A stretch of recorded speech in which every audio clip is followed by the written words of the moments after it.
Hi, I'm Michelle and I'm here with the Sewing Sub to share with you a technique that I use for gathering and ruffling all bases of fabric that I use every day in my work designing custom dresses and for my own personal sews.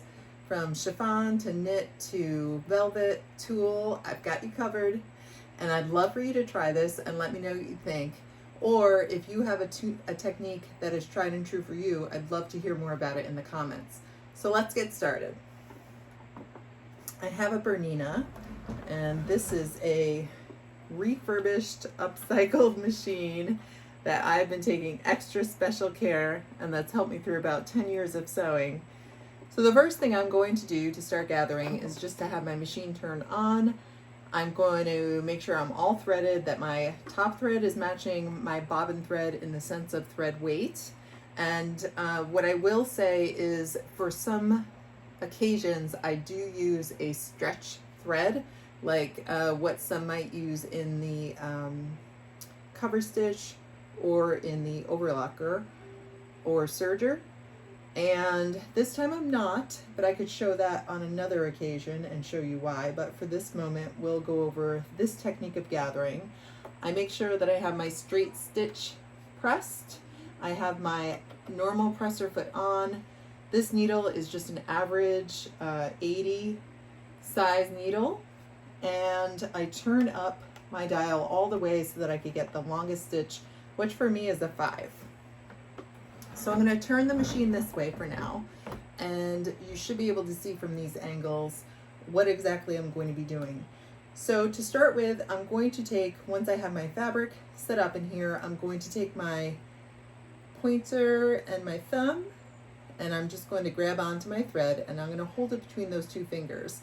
My right hand for me is actually going to act like the tension on the thread, and after I get started, I'll show you how you can pull tighter to adjust it and make more gathers, or pull less and just allow it to gather. But one of the keys to doing this process the way that I do it is that I have long tails on my fabrics. So let's get started. I'm going to use what is more of a structured piece of tulle. It's not craft tulle, it's something I use actually to create structure in dresses. So it's not quite fine mesh. It's not something I would necessarily want against my body so much as just kind of maybe what goes into petticoats and whatnot. So what I want to do with this fabric is just line it up. The right edge of my fabric, my right, is going to go right under the presser foot and line up with the edge of the regular presser foot, the one that's just always in my machine, the standard one. So I'm going to hold it with my 2 fingers. Don't do any back stitching on this once you get started. I'm going to pinch it like I talked about. Just my machine is a little short on the cording, and I am a standing sewist, so all of my machines are set up in my studio to stand at. So I'm going to do a couple stitches, and then I'm going to really start moving and pull on this, and you'll see the fabric starts gathering. I'm using my left hand so that it's a guide, just to kind of keep the fabric moving through.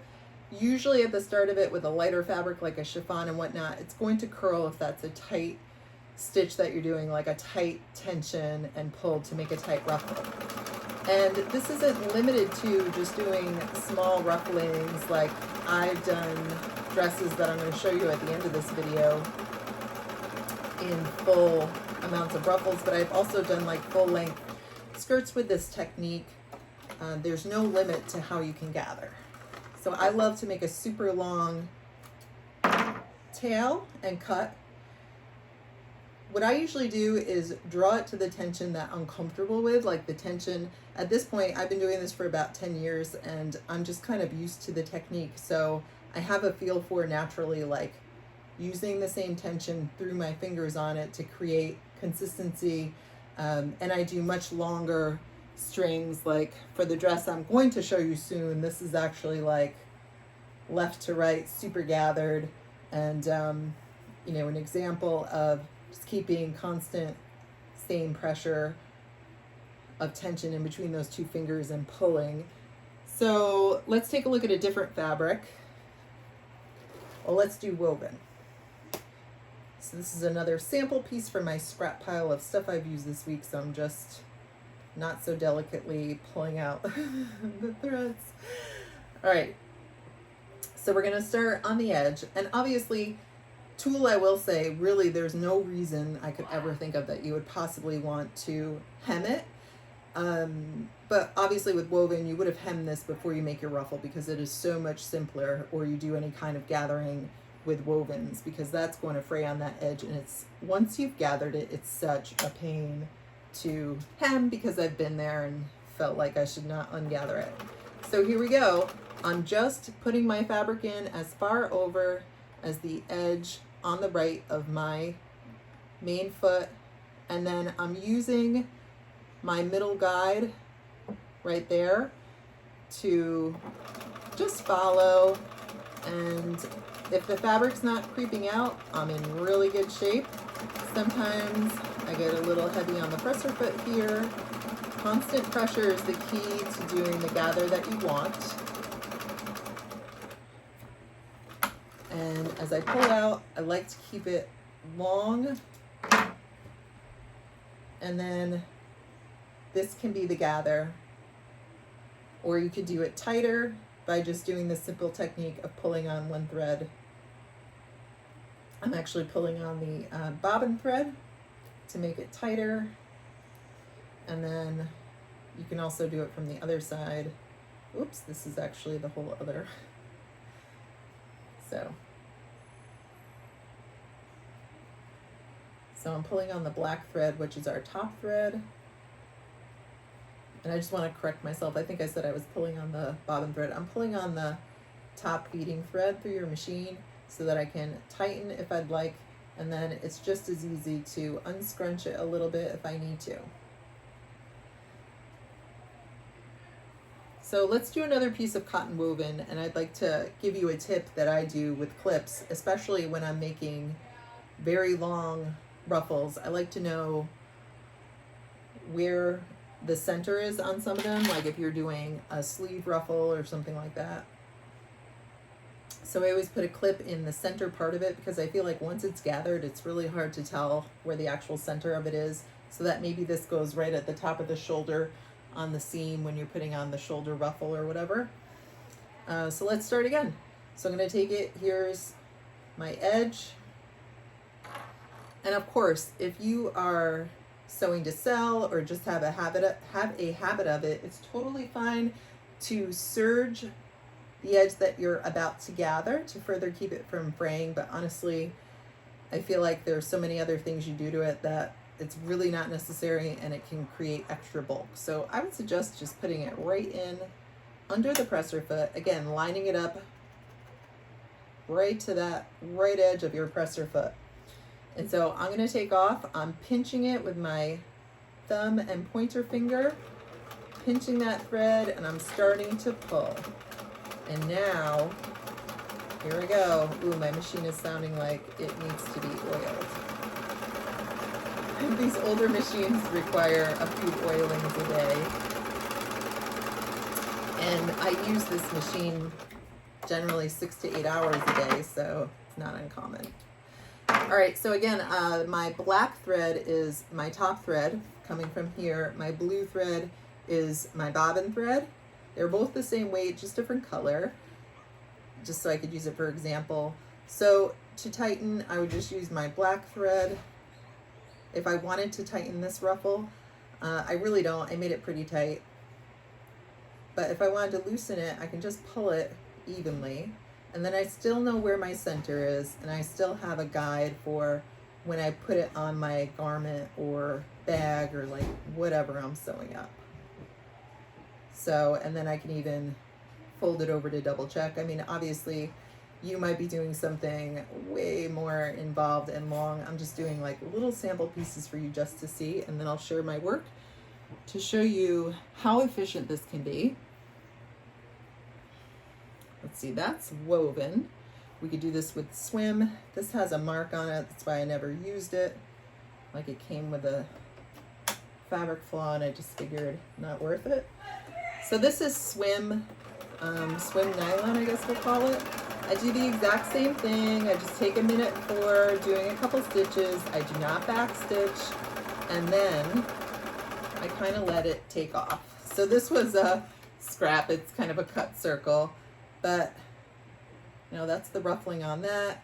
Again, my thread ends are long enough that I could separate those gathers a bit if I wanted to, but I can also easily tighten them again without having to go through a whole big process, because I kept an even tension between my fingers on the thread as I went through. This is French, what I assume is like it's a dead stock, but I'm pretty sure it's a French terry. It has like the fleece type of inside and then the really smooth exterior. We're going to do the same with this, and again, I'm going to put this in order to make it gather to show you again. I'm going to do it, align my fabric with my foot. I'm going to start with my thumb and pincher finger moving through. So I'm going to tighten this a bit, and I want to keep even pressure to make some great gathers.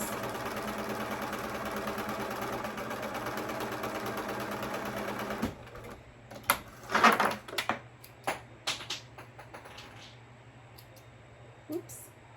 It threw me off that a bobbin, I think, was caught on it, but you know, as you can see. And let's see, as a final fabric to show you, I'm going to take this piece of fleece and do the same process that we've talked about. I bet you know it by heart by now. And I don't have to pull quite yet, because if I pull too soon, it's pretty likely that it's going to undo the thread going through my needle, and then I'd have to rethread the machine. So we're going to start here, but let it go, and then as I get a couple stitches in, I can do this with my machine. I know its abilities. We can do this a lot faster than what I'm doing, and make a super long tail. And then if I need to, I could always undo it a bit to fit across, but if I prefer it to be a bit tighter, or it's not quite where it should be, I use that top thread, which for me is the black threading, to make my gather tighter. I feel like this is a way to be super productive, as I do gathering all the time in my work, and it allows me to get way more done. I have definitely tried other methods, but for me, this is absolutely what I found that works. And this is just an example of even gathering in sleeves, the ruffling on dresses. That's a velvet dress. This is what I was explaining about tulle, and how this is one of my Christmas ornament dresses. And you know, I start gathering it and I attach it at the waistline. So the fabric can be as long as you need it to be in order to do this method. So I don't want you to think it has to be something short. As you can see, I've been finishing up the batch orders on this piece. This has all sorts of gathering involved, lots of layers, lots of fluffy, beautiful layers to make this happen.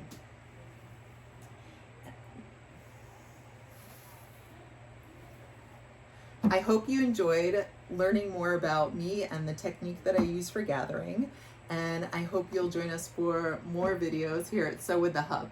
Thanks so much.